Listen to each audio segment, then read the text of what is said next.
Como les dije, lo que me preguntaron respecto al parcial del viernes, no me contestaron, supongo que lo avisarán en la plataforma si es este viernes o el próximo.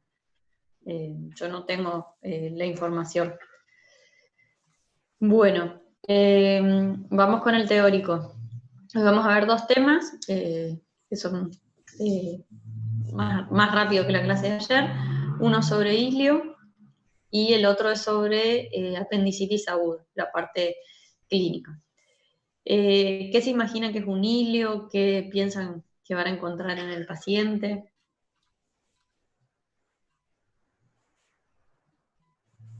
Que es la detención del contenido intestinal, digamos, del Ajá, paso del contenido intestinal. bien. ¿Qué Puede más? ser mecánico o paralítico. Sí. ¿Qué otra clasificación tiene? Según el nivel. Obstructivo o funcional. Puede ser También. Según el tiempo de evolución, en agudo o crónico. Uh-huh. Alto o bajo. Alto o bajo, perfecto. Todo eso que dijeron está bien. ¿Y cómo se imaginan que va a ser la semiología del paciente? ¿Por qué puede consultar? ¿Cuál va a ser su motivo de consulta y qué vamos a encontrar en el examen físico? El motivo de consulta puede ser dolor abdominal o abdomen distendido. Uh-huh. Y vamos a encontrar falta de eliminación de gases y materia fecal. Y también el paciente puede tener vómitos. Bien, perfecto. Y a la auscultación podemos, depende de la cantidad de horas que ha transcurrido el comienzo del ilio, podemos tener ruidos hidroaéreos aumentados o nulos. Bien. ¿Y tienen un sonido particular esos ruidos? ¿Cómo se llaman? Ruidos en lucha. Bien, perfecto. Bueno, dijeron casi todo. Entonces, ilio, como mencionaron, se caracteriza por la detención o la falta de eliminación de materia fecal y gases debido a un stop en la circulación, que puede ser agudo o crónico. Ese ilio, como ustedes mencionaron, va a manifestarse como distensión abdominal, como falta de eliminación de materia fecal o de gases, con vómitos y dolor. La etiología pueden ser de tipo obstructivo, quiere decir que hay un stop, que hay algo que obstruye el paso, o pueden ser de tipo funcional, que ahí ya se debe a la motilidad del intestino. En cuanto a los ilios funcionales, tenemos que el ilio puede ser adinámico o paralítico, puede ser simple o puede ser espástico, o puede ser una pseudoobstrucción. Mientras que los mecánicos dinámicos pueden ser secundarios a obstrucciones incompletas, a oclusiones o asas volvuladas, como ven en el gráfico, ¿sí? El intestino se puede rotar y eso hace un stop en la circulación. Dentro de los ilios funcionales hay muchas clasificaciones para la etiología. Tenemos los de tipo inflamatorios o infecciosos, como pueden ser los peritoneales, pueden ser los de tipo vascular o embólico, que se van a dar cuando haya un infarto de la mesentérica o una embolia arterial o una trombosis portal. Pueden ser reflejos secundarios a otras patologías del abdomen, como puede ser una uronefrosis, a hematomas retroperitoneales, a traumatismos abdominolumbares o a pleuresías diafragmáticas o patologías de la base del pulmón. También pueden ser tóxicos, causados por el uso prolongado de algún tipo de drogas o por azoemia. Pueden ser de tipo metabólico, como encontramos en el síndrome de Addison o de la hipocalemia, y dinámico o espástico, secundarios a intoxicación por alimentos o por plumos. Mientras que los de tipo mecánico o los obstructivos los vamos a clasificar según dónde está la obstrucción. Es decir, si la obstrucción es intrínseca, como puede ser por cáncer, por tuberculosis, por alguna diverticulitis. Si son de tipo extrínsecas, es decir, que hay una compresión desde afuera de la pared hacia el tubo digestivo, como puede ser una hernia o una adherencia, o si son propios de la luz, es decir, que hay algo dentro de la luz del tubo digestivo, como puede ser un cálculo biliar, un lito, que produce el stop. Siempre tenemos que diferenciar la pseudoobstrucción,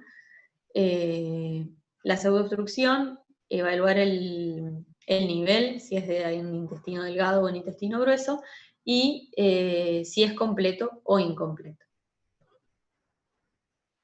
Los hilios mecánicos dijimos que podían ser simples, que pueden ser estrangulados o pueden ser por asa cerrada. El tema de asa cerrada, encarcerada, borbulada, es lo que les decía, es por rotación del asa intestinal.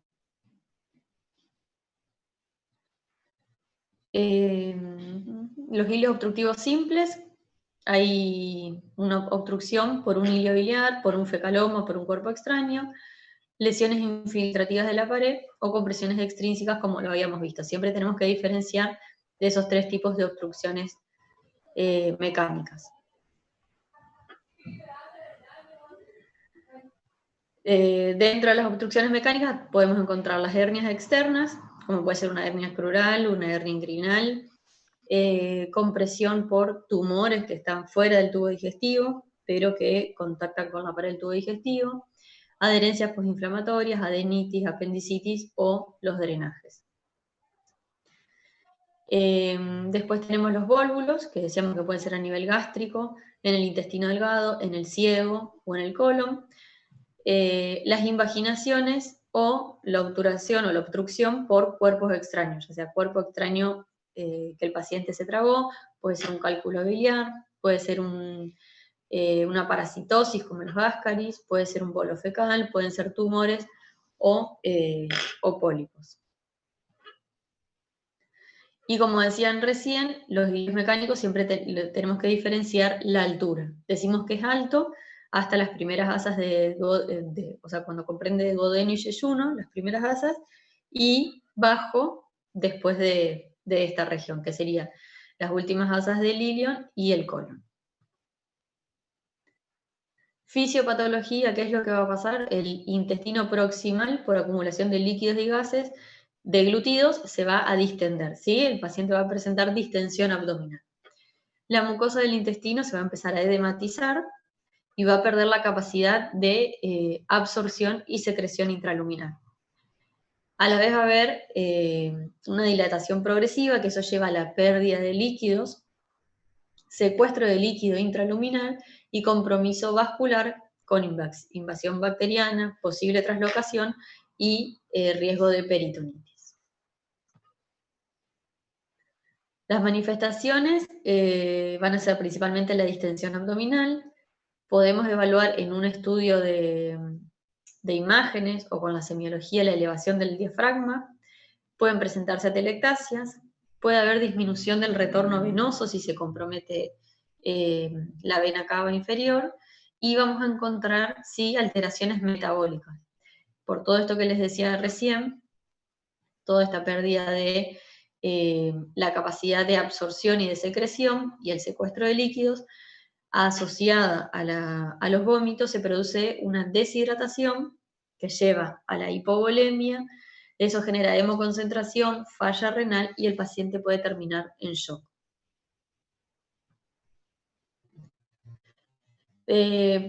Una vez que tenemos un paciente que sospechamos de que tiene hilio, siempre debemos en el interrogatorio evaluar la edad del paciente, si es el primer episodio o ya tuvo otros, si tiene algún antecedente quirúrgico o traumático como para pensar en una brida o en una adherencia, y si comió, si se tragó, por ejemplo, sobre todo en los pediátricos, algún cuerpo extraño.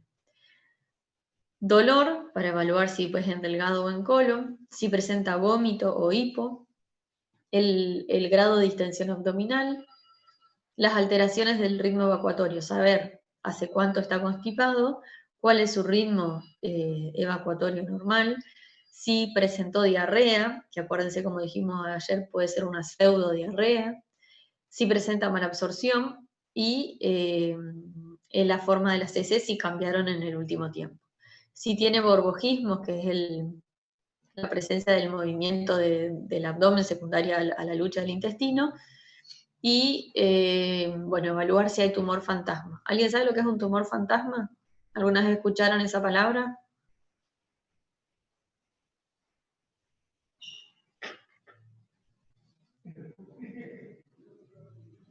¿Nadie escuchó lo que es un tumor fantasma?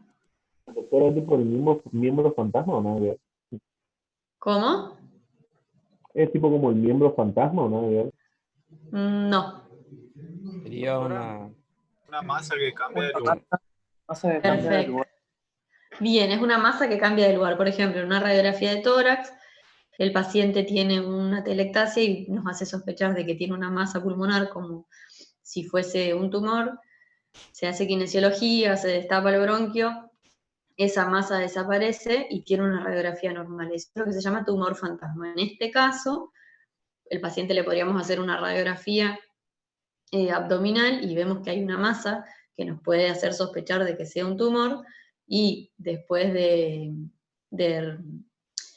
retomar su tránsito evacuatorio normal, esa masa desaparece, ¿sí? Entonces se lo llama tumor fantasma porque en un principio hay una sospecha de que hay una masa tumoral y después de algún procedimiento eso desaparece, sin que sea un tumor, obviamente. Bien, en el examen físico, por lo general, estos pacientes están afebriles o con una febrícula. El dolor es mínimo, más que nada presentan distensión. Si llega a haber dolor o defensa en el examen físico, son indicios de una posible peritonitis, y los signos de shock van a ser tardíos. Como dijimos, cuando un hilio está, digamos, tiene un tiempo de evolución prolongado, no con 1 o 2 días de hilio el paciente se va a shockar. Durante el examen físico tenemos que evaluar la presencia de orificios hernianos y buscar si hay masas palpables para sospechar de que haya un fecaloma o un tumor que esté provocando la obstrucción. Dentro del examen físico, bueno, dijimos que íbamos a evaluar la distensión, el peristaltismo, los ruidos hidroaéreos que van a ser de tipo de lucha o van a estar disminuidos y en algunos casos abolidos. En el examen de laboratorio, lo que más tenemos que prestar atención es al ionograma, porque dijimos que va a haber una alteración metabólica secundaria al secuestro de líquidos, a la pérdida de absorción, donde vamos a ver una disminución del cloro, una hipernatremia por la concentración y una disminución del bicarbonato. ¿Estamos? Puede haber leucocitosis y en algunos casos, que el hilio sea mecánico y por estrangulación, podemos encontrar hiperamilasemia. Pero los cambios más importantes del laboratorio están a nivel de la parte metabólica, de lo que es el cloro y del bicarbonato. En cuanto a las imágenes, como veíamos ayer también en lo que es la constipación, lo primero que vamos a pedir es una radiografía simple de pie y acostado, porque lo que queremos evaluar es la presencia de gas, que lo vamos a encontrar como los niveles hidroaéreos. Podemos evaluar la dilatación de las asas, podemos ver la presencia del signo de la pila de monedas, que ahora vamos a ver en alguna imagen, la presencia o no de líquidos, y el signo del reboque, que es el engrosamiento de la pared del intestino. En algunos casos se puede hacer radiología contrastada cuando no encontremos la obstrucción, ecografía o tomografía. Bien, esto es lo que se conoce como la imagen en pila de monedas. La imagen de la izquierda, fíjense que esto es ¿qué estudio es este? El de arriba a la izquierda. Una tomografía contrastada, pues. ¿Qué anda más? Radiografía Radiografía contrastada. Bien, radiografía con contraste oral. Vemos que el contraste pasa por el tubo digestivo y en un sector donde hay alguna obstrucción, que puede ser extrínseca o intrínseca, en este caso parece más extrínseca, se forma esta imagen como si fuesen linitas o monedas apiladas, eso es lo que se conoce como el signo de monedas apiladas. ¿Sí? Eso nos lleva a pensar que en este sector está la obstrucción. Después, con una tomografía, podemos ver si hay alguna compresión extrínseca o si es propio de la pared. Y la imagen de abajo a la derecha, ¿qué pueden ver? Signo del revoque puede ser. Engrosamiento de las paredes. Bien, el engrosamiento de las paredes, dilatación, ¿sí? El engrosamiento de las paredes es lo que se conoce como el signo del revoque, y después toda esta presencia de aire o dilatación del tubo digestivo. Bien, y en esta, ¿qué estudio es y qué ven? Una radiografía con el paciente de pie. Ajá. Los niveles hidroaéreos. Bien, vemos los niveles hidroaéreos. Perfecto. Eso también nos hace pensar que hay una obstrucción y todo este aire no puede pasar. Bien, esta es otra imagen que vemos también niveles hidroaéreos, el signo de la pila de monedas, el signo del revoque, este es otro hilio. Bien, y dentro de los hilios hay uno característico que es el hilio por la litiasis biliar, que es por la migración de la litiasis biliar, que es muy poco frecuente, pero cuando se encuentra tiene una tríada específica, que es la tríada de Rigler, que lo que vamos a encontrar en estos pacientes es la aerobilia, que ¿qué será la aerobilia? ¿A qué les suena? Presencia de aire alrededor de la vesícula. Bien, vamos a encontrar niveles hidroaéreos o burbujas de aire rodeando la vesícula, obstrucción intestinal, o sea que va a haber un stop, voy a encontrar el signo del revoque o la pila de monedas, y la presencia de un cálculo en el tubo digestivo, un cálculo aberrante. Esa es la tríada que encontramos cuando hay un hilio biliar, que como les dije es poco frecuente, pero cuando se encuentra, estas tres cosas son características. Esta es una imagen, y fíjense que este es un paciente que tiene un stent, pero alrededor de donde está lo que es el hígado, ¿sí? En el abdomen superior, el hígado, llegan a ver la presencia de estas burbujitas de aire. Eso es lo que se conoce como aerobilia. Creo que hay otras imágenes. En este estudio, que es una tomografía de abdomen, lo que encontramos es, a nivel del tubo digestivo, estos tubos digestivos, la presencia de un lito. Y acá la cirugía donde se saca el lito. Y en la radiografía de abajo a la derecha, lo que ven a nivel del diafragma derecho, la presencia de aire, solo la aerobilia. ¿Estamos? Sí. Bien, entonces los hilios los clasificamos, como dijeron ustedes, en mecánicos o funcionales. Tenemos que saber que los funcionales es más que nada factor intrínseco, que puede ser más que nada secundario a alteraciones del metabolismo, a intoxicaciones, y los obstructivos es por un stop, que ahí los clasificamos si es de afuera, si es externo, si es propio de la pared o si es una obstrucción en la luz. Y dentro de los hilios hay un hilio en particular que es el hilio biliar, que es por la migración de un lito. ¿Cuál va a ser el tratamiento para cualquier tipo de hilio? Medidas iniciales son de sostén, porque dijimos que el paciente, con toda esta alteración metabólica, tiende a la deshidratación, la hipovolemia, y puede llegar al shock. Entonces, medidas iniciales van a ser siempre de sostén, reposición de la pérdida electrolítica, corrección de lo que es el equilibrio ácido-base, que donde dijimos que el paciente se iba a manifestar con hipercloremia, donde va a haber hipernatremia y va a haber un descenso del bicarbonato. Todas esas correcciones se tienen que hacer. Si el paciente presenta un hilio alto, lo que tenemos que hacer es colocar una sonda para descomprimir. Y bueno, como decía acá, siempre la reposición tiene que ser agresiva. Por lo general se usa una vía venosa central y a la vez una sonda vesical para cuantificar la diuresis horaria, es decir, que estos pacientes van a tener un balance estricto.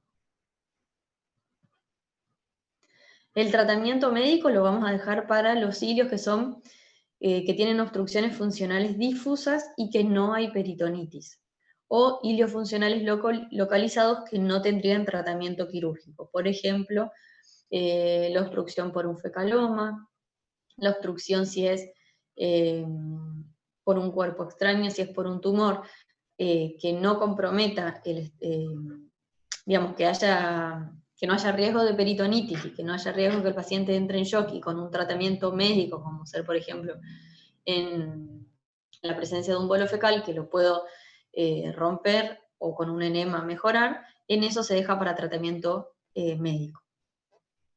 Hay otro tipo de ilio que son inicialmente no quirúrgicos, pero terminan en cirugía, que es cuando encontramos un ilio secundario a la presencia de bridas o adherencias, donde el paciente se lo va a reintervenir, o las obstrucciones mecánicas simples que se hacen crónicas. Por ejemplo, un fecaloma de larga evolución, como decíamos ayer, termina siendo como una piedra en la luz del intestino, y si ese fecaloma no es bajo, es decir, que está más alto y que no se puede desmoronar, termina en una cirugía. Y van a ser de tratamiento quirúrgico de urgencia los obstructivos mecánicos que tengan todo lo que sea alteración del tubo intestinal, es decir, que el asa intestinal haya rotado, se haya volvulado o esté encarcerada porque hay compromiso vascular de todo el tubo digestivo. Cuando haya evidencias clínicas de estrangulación o las obstrucciones mecánicas simples de instalación aguda, que en estos casos podría ser a veces en pediátricos cuando está la presencia de un cuerpo extraño que genera un hilo. Bien. Este es un caso clínico que lo dejamos. A ver. El caso clínico, para repasar un poco lo que vimos recién, ¿hasta acá tienen alguna pregunta o duda que les pueda aclarar? Yo tengo una pregunta, doctor. Sí, decime. Quanto ao tratamento cirúrgico, eu leí algo que dizia que tinha que mirar se está viável ou não a asa intestinal. Ajá. E por aí, se mira o color, me parece que hay que estar rosada, mais ou menos. E se há movimentos peristálticos. E como eu vou saber se há movimentos, se normalmente há hilo paralítico, né? Em quase todos os casos. No, digamos, me parece que lo que vos leíste a lo que hace referencia es si un asa está volvulada o está rotada. Sí, durante la cirugía podés arreglarla, ¿sí? Desatarla. Y la otra opción es que si esa asa perdió la vitalidad, es decir, que está de otro color, o vos notás que una vez rotada y puesta en su posición normal tiene ausencia de peristaltismo, en ese caso tenés que hacer una exéresis de esa porción. Sí, me parece que a eso se refiere. Sí, sí, y la duda es cómo yo voy a saber si hay peristaltismo. Tengo que producir con fármaco porque creo que el hilo va a estar paralítico, ¿no? Es que si está, en ese caso va a estar paralítico porque estaba rotado el asa.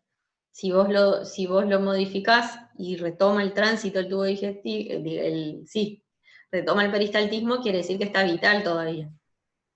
Bueno, gracias. Yo creía que tenía un tiempo para volver a los movimientos. No. O sea, eso más que nada me parece que lo que leíste es cuando el asa se rotó y vos estás en un tiempo en el que todavía es posible arreglarlo. Si no, si llevan mucho tiempo de evolución, hay que hacer una exéresis por el compromiso vascular más que nada. Eso, gracias. Bueno. El caso clínico que tenemos para repasar esto, se trata de un paciente masculino de 60 años que está en el 6º día postoperatorio de una peritonitis secundaria a una apendicitis que fue abscedada y perforada, y ahora presenta o continúa con distensión abdominal, ausencia de ruidos y dolor difuso en el abdomen. ¿Qué le puede haber pasado a este paciente? ¿O qué deberíamos pensar? Un hilio paralítico postoperatorio. Bien, ¿y cuáles serían las causas? ¿O qué factores de riesgo tiene para un hilio paralítico postoperatorio? La anestesia. Ujú. ¿Qué más?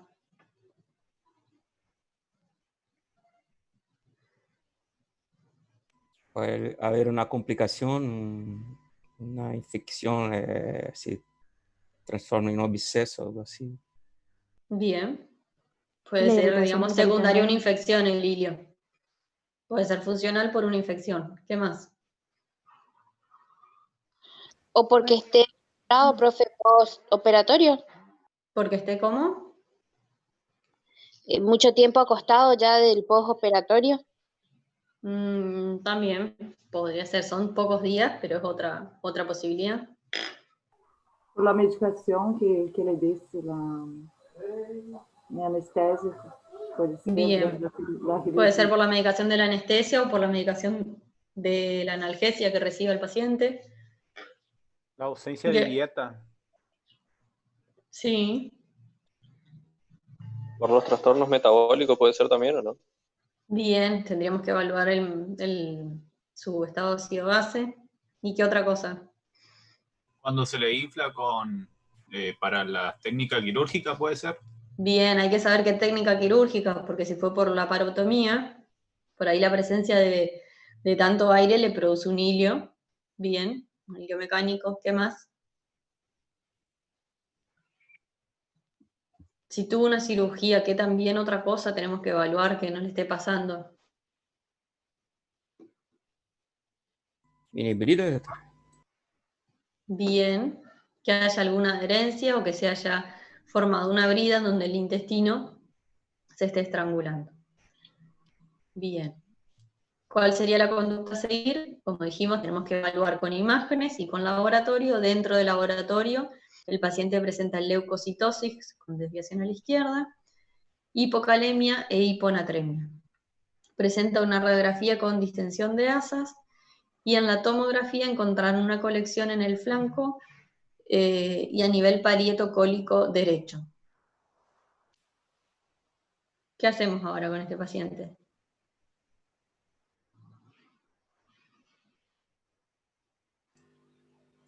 ¿Cuál será el motivo de su hilio? Tiene leucocitosis. Por la infección que tiene. Por translocación bacteriana. Bien. El paciente tiene entonces, puede tener un hilio secundario a la translocación bacteriana, o sea, un hilio infeccioso, secundario a la cirugía. Es decir, que tiene un hilio paralítico por una peritonitis. Recuerden que cuando encontramos un absceso o líquido libre en la cavidad peritoneal, nos habla de peritonitis. ¿La hipocalemia también puede sumar al hilio? Sí, puede sumar. No tiene el laboratorio característico de un paciente con un hilio prolongado, ¿sí? Pero la hipocalemia y la hiponatremia pueden ser. Pero más que nada lo que nos tiene que hacer pensar que hay un proceso infeccioso que puede ser la causa del hilio, o sea, de un hilio funcional de causa infecciosa, es la presencia de leucocitos y de una colección a nivel de donde fue operado. Bien. Doctora, y Sí. la cirugía cuando se tocan las vísceras, ¿no? Eso produce un hilio. Pero ¿por Sí. cuánto tiempo más o menos? No, es momentáneo eso. Una vez que se va la anestesia, eso vuelve a su tránsito normal. Por ahí un poco más prolongado si la persona es delgada o el metabolismo de eliminación es más lento, pero vuelve enseguida. Ok, gracias. Bien, ¿dudas o preguntas hasta acá? Entonces, lo importante de los hilios es que ustedes lo sepan clasificar, si son de tipo funcional o de tipo mecánico, con toda su clasificación, cuál va a ser la presentación clínica, qué datos son los de laboratorio que tenemos que estar atentos, y cuál va a ser la complicación más importante que como les dije recién y fuimos leyendo, es el tema de la deshidratación, la hipovolemia y el shock secundario a la alteración que se produce en la mucosa del intestino. ¿Estamos hasta acá? Seguimos con el intestino, vamos a un tema que es médico clínico quirúrgico. Como todos saben, la apendicitis es de diagnóstico clínico y el tratamiento es quirúrgico. ¿Qué saben de apendicitis? Que tiene la treta de Murphy, que comienza con dolor en epigastrio y va descendiendo hasta localizarse en fosa ilíaca derecha. Bien, ¿cuál es la edad en la que se suele presentar o la edad de más frecuencia? De los 7 a 8 años, 9 los chicos, más o menos. Un poquito más. Suele ser a partir de los 7 años hasta los 20, es como la edad más prevalente. Después existe, pero con menos frecuencia. Hombres y mujeres es lo mismo. Y como decían recién, tiene una tríada, tiene una cronología característica, donde el paciente inicia con dolor en la región del epigastrio, puede estar seguido o acompañado de vómitos, y el dolor termina focalizándose en la fosa ilíaca derecha. Puede o no estar acompañado de fiebre, y la presencia de leucocitosis no siempre está presente, pero existe. Estamos entonces, paciente joven que viene con dolor a nivel en la región del epigastrio, diagnósticos diferenciales va a ser la apendicitis. Dentro de la apendicitis, no porque un paciente tenga dolor en epigastrio va a tener apendicitis, sino que como pautas de alarma le vamos a dar al paciente que si continúa con dolor, que si aparecen náuseas, si aparecen vómitos, si aparecen diarrea, podemos sospechar en que es una patología quirúrgica en una apendicitis. Hay veces que los pacientes consultan directamente cuando tienen la epigastralgia y uno puede hacer un diagnóstico erróneo, y hay pacientes que ya vienen más evolucionados, es decir, un paciente que viene refiriendo que empezó con un dolor en el epigastrio, que ahora es a nivel del hipogastrio, de la fosa ilíaca izquierda, y que está con náuseas o que está con vómitos. Es decir, que las manifestaciones pueden ser cualquiera de estas de acuerdo al tiempo de evolución en el que consulte el paciente. Bueno, se van instalando con el correr de las horas y no significa que todos tienen que estar para decir que es una apendicitis. Es decir, que el paciente puede venir directamente con dolor en hipogastrio y náuseas, o puede venir sin fiebre, o puede no presentar leucocitos, o puede presentar dolor en la región periumbilical. Es decir, uno tiene que estar atento siempre a la posibilidad de este diagnóstico. La epigastralgia es lo inicial en el dolor, es espontánea y puede ser variable. Náuseas y vómitos, y en el caso de los niños es anorexia, eso se instala más rápido, y el dolor en la fosa ilíaca es del lado derecho, es lo más específico, pero es lo último que se presenta en este cuadro. Es decir, que el dolor va de epigastrio a región periumbilical, y de ahí recién se irradia o se presenta en la fosa ilíaca derecha.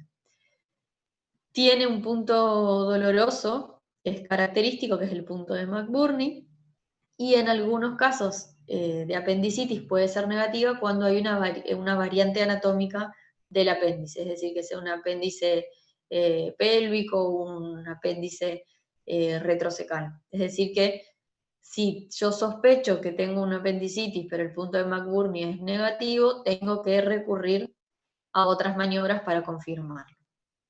La contractura parietal o dolor a la descompresión, que es el signo de Bloomberg, nos hace pensar o sospechar de que el apéndice se perforó y estamos en presencia de una peritonitis. Punto de McBurney, como repaso anatómico, está localizado entre la línea que va desde el ombligo a la espina ilíaca anterosuperior. Lo dividimos en tres. En el tercio externo es donde tenemos que tocar para evaluar el dolor que presenta el paciente.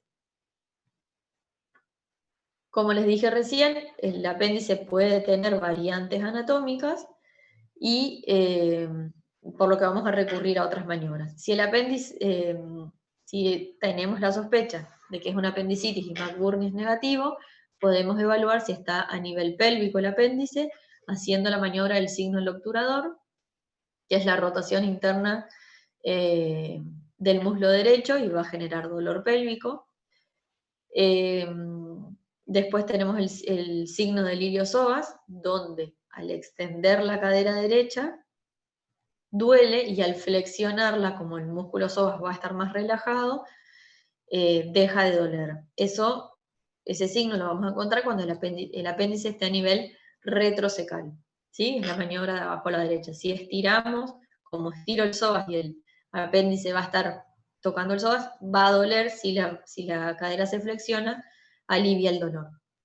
Y después el signo de Dumpy es el incremento del dolor en la fosa ilíaca derecha con la tos, es decir, que al hacer o una maniobra de Valsalva o tener tos, aumenta el dolor en la fosa ilíaca derecha. Eso sería otro signo para acercarnos al diagnóstico de apendicitis. La fiebre no suele estar, o suele estar en los estadios evolucionados, es decir, que es un signo tardío, no va a ser una fiebre alta, y si no está, no debo descartar el diagnóstico, y si la fiebre es más alta, debo pensar en otras causas como ser una peritonitis. La leucocitosis, o sea, la presencia de leucocitos, es lo último que va a aparecer. Como decíamos recién, si un paciente llega en las primeras horas y nosotros tenemos el diagnóstico de apendicitis aguda, podemos encontrar un laboratorio con recuento de glóbulos blancos normales. Bien, ¿hasta ahí alguna pregunta? Vamos, Doctora, es fácil. ¿cuán Sí, común sería la diarrea en el cuadro del apéndice? es más común por ahí en los pediátricos que en adultos. En adultos, por lo general, es epigastralgia, náuseas y vómitos, y en los pediátricos se suele manifestar con anorexia o diarrea intermitente. O sea, Profe, ¿qué te sí. dijo sobre la tos? O sea, ¿el paciente como síntoma presenta tos o cuando tose? No, cuando tose o hace Valsalva, es decir, que aumenta la presión en el abdomen, o le hacemos alguna maniobra que le genere más presión en el abdomen, tiene dolor en la fosa ilíaca derecha. Ah, está. ¿Sí? Lo mismo, si le hacemos, Doctora, le pedimos te que limpie pregunto, la panza, sí. Dale. en la apendicitis retrocecal, ¿qué signos hay?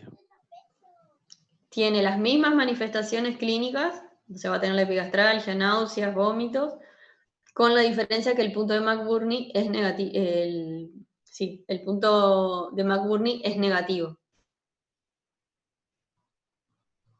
¿Y ahí qué hacemos, profe, ante la duda? ¿Operación igual sería o...?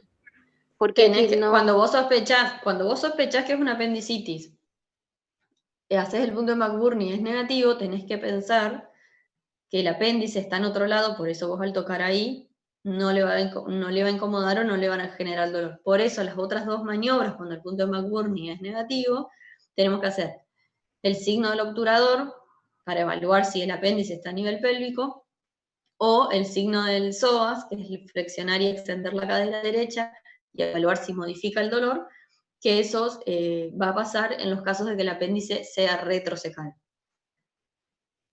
El diagnóstico de la apendicitis es clínico, ¿sí?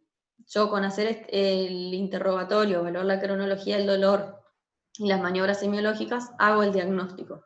En algunos casos, como ser el apéndice retrocecal, que por ahí con las maniobras no puedo localizar el dolor, o es un estadio muy temprano, puedo recurrir a los estudios de imágenes, ¿sí? Pero no es que si yo no tengo posibilidad de hacer tomografía, no tengo posibilidad de hacer ecografía, no voy a diagnosticar la apendicitis, ¿sí? La apendicitis es de diagnóstico clínico, los estudios complementarios nos pueden ayudar o terminar de decidir el diagnóstico, pero no son totalmente esenciales para hacer el diagnóstico. ¿Estamos? Acuérdense que el laboratorio puede ser normal en los pacientes, o sea que sí o sí me tengo que guiar por la clínica. Dentro de la fase de la apendicitis aguda, el apéndice va a cursar con 4 estadios, de acuerdo a la evolución del tiempo, que es la fase, digamos, esto es más a nivel anatomopatológico, pero es como, no, digamos, que es lo que evoluciona y lo que puede terminar en perforación y peritonitis. Las primeras 36 horas, es decir, que 24 o 36 horas, el apendicitis tiene una fase lo que se llama simple o catarral, es una leve inflamación. Pasado ese tiempo, llegado a los 42 o 72 horas, el apéndice pasa por una etapa de fibrinosis, de gangrena, fíjense que se va poniendo más edematizado, más negruzco, ¿sí? Y termina con la perforación. En este caso, que es más o menos 72 horas, tal vez un poco menos, nos lleva al cuadro de peritonitis, ¿sí? Cuando nosotros agarramos al paciente en este estadio, va a estar clínicamente estable, con dolor, puede no estar febril, puede no tener leucocitosis. Si lo agarramos en el estadio 2, 3, es decir, en la fase de gangrena o en la fase de fibrinosis, ahí sí ya vamos a ver cambios en el laboratorio, puede haber presencia de sepsis, puede haber fiebre, y obviamente en la etapa de perforación el paciente puede hasta entrar en shock. Bien, dentro de esto lo que veníamos hablando recién, el apéndice puede estar a nivel ilíaco, pelviano, retroiliac o retrocecal, esto repasen bien. En la etapa inicial el dolor puede estar localizado en el punto que le corresponde, y pasado un tiempo o evolucionado eso, es decir, que hay un absceso o una peritonitis, el dolor o los puntos dolorosos o la zona dolorosa se va a ir modificando. Bien, la apendicitis aguda tiene evolución favorable si se diagnostica a tiempo y si se trata a tiempo. Tener en cuenta que en pacientes mayores, los signos, tanto en mayores como en niños, por ahí los síntomas no son los clásicos. En mayores los síntomas van a estar solapados, no vamos a encontrar la fiebre, o el dolor que presentan por ahí no tiene la cronología y es un dolor abdominal más de tipo generalizado, asociado a náuseas. Y en los niños tiene una evolución más rápida digamos, por una cuestión anatómica de lo que es el peritoneo y los epiplones a esa edad. Diagnósticos diferenciales que debemos sospechar ante un paciente que va con dolor en epigastrio, o que irradia en región periumbilical o que se instala en fosa ilíaca derecha, las enfermedades pélvicas inflamatorias, todo lo que sea gastroenteritis, afección de la vía biliar, genitourinaria, alguna hernia, patologías ginecológicas como es rotura del cuerpo amarillo, rotura de folículos, embarazo ectópico, endometriosis, alguna linfadenitis mesentérica, divertículo de Merkel o torsiones. Cada una de estas patologías tienen algo en particular, sí, obviamente, que si tengo una afección biliar en el laboratorio voy a tener otro tipo de resultados. Si tengo alguna infección genitourinaria, también voy a encontrar blancos enseguida, voy a encontrar un sedimento patológico. Si tengo un embarazo ectópico, una subunidad beta positiva. Es decir, son diagnósticos diferenciales a los que tengo que pensar porque todos estos se pueden manifestar igual que la apendicitis. O bien, cuando tengo una paciente que estoy sospechando que tiene una enfermedad inflamatoria pélvica o que tiene una rotura de folículo, también pensar que puede ser una apendicitis. ¿Estamos? ¿Dudas o preguntas? Doctora. Sí.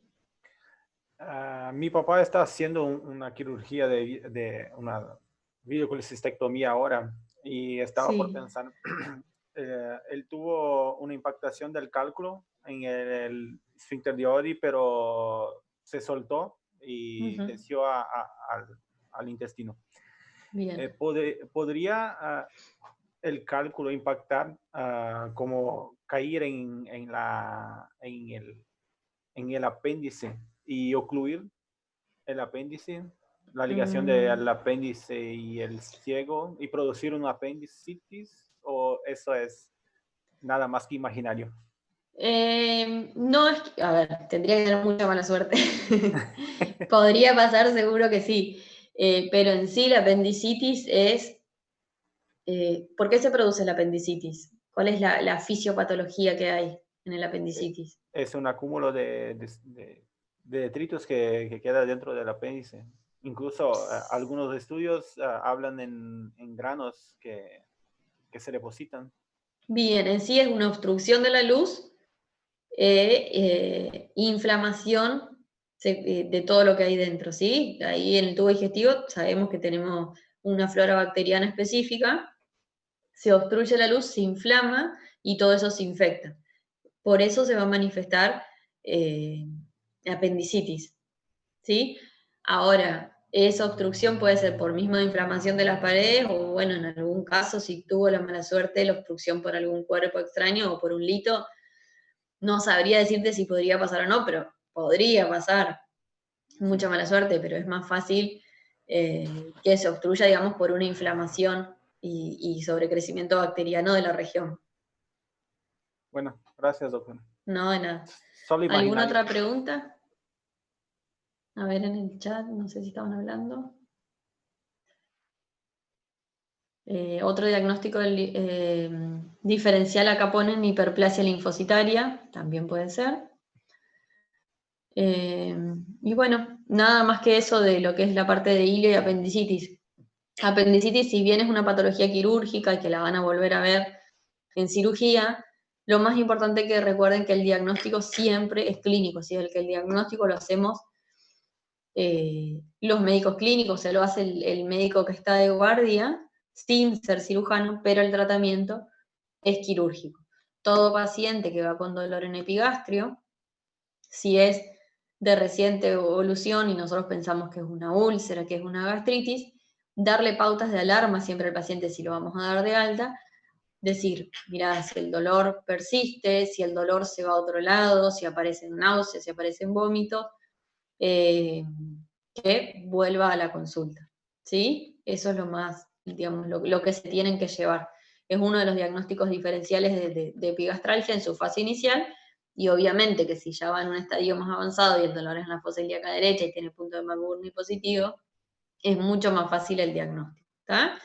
Pero no hay digamos, no es necesario recurrir a los estudios complementarios, y sepan que el laboratorio puede ser normal, es decir, que es clínica, es interrogatorio y semiología del paciente.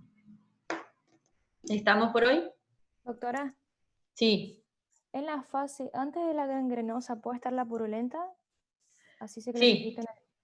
Sí. Dentro de las clasificaciones, ¿dónde estaba acá? Simple o catarral significa todo lo que es inflamación o edematización de la pared del apéndice. ¿Sí? Sería ahí en la primera fase. Gracias. De nada. Bueno, si no hay otra pregunta por hoy, terminamos con el teórico. ¿Estamos? Ok, gracias, doctora. Bueno, adiós a Ok, todos. doctora. Nos vemos, hasta luego. Hasta luego.